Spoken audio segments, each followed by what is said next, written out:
And you ask me to believe that Tronko all along is simply a Soviet hoax? Simply is not the word I would use. Anyway, no. I don't ask you to believe a goddamn thing. What I ask you to do is wonder. I ask you to doubt. Without warning, Pokorny pitches his empty bottle to the far end of the room, where it shatters smartly against an old whiskey barrel that is part of Kessler's bachelor decor. For a moment, Pokorny's eyes bug slightly, as though he has shocked himself. I ask you to listen! Deft aim and no real damage. That was rather good, Kessler thinks. From here on, we're into cans. It's okay, says Pokorny. Don't get up. And he goes to the kitchen for a round. By its bare outline, the Tronko case does not seem to offer prospect of infinite befuddlement. In that sense, you're right, Kessler is told. In that sense, I suppose you could call it simple. The overt facts are stark, the moves are brusque. The potential permutations of uncertainty would not appear to be so very numerous. Either it's this or it's that. Either the man was what he claimed he was, or he was something other.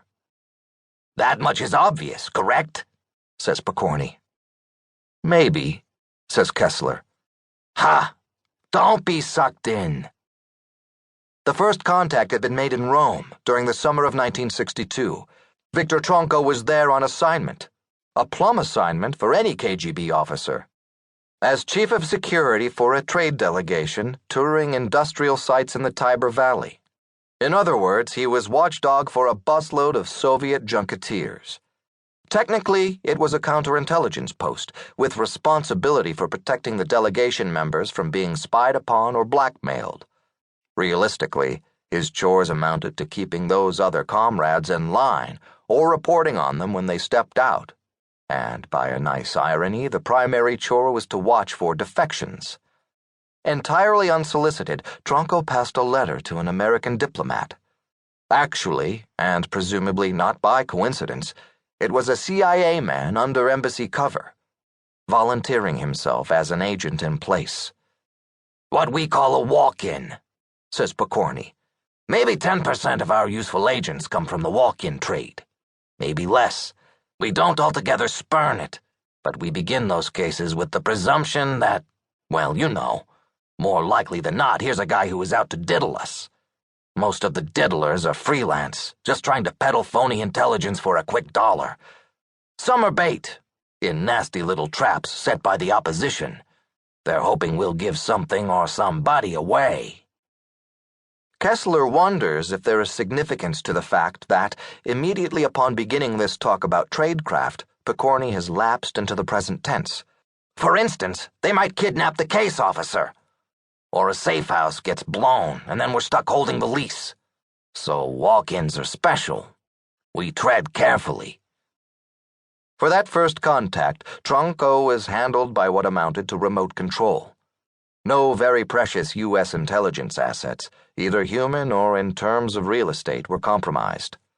Then the Italian junket ended, and the Soviet delegation went home, Comrade Tronko along with the others.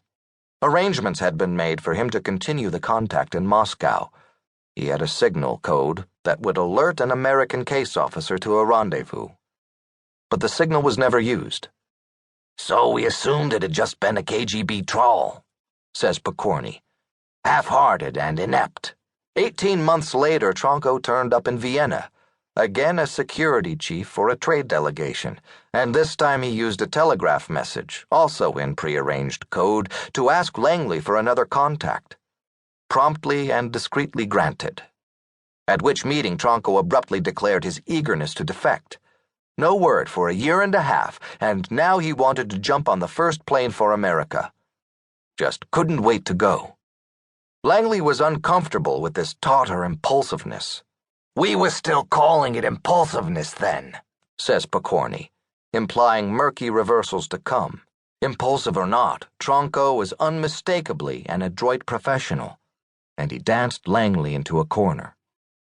He effectively made it impossible for them to turn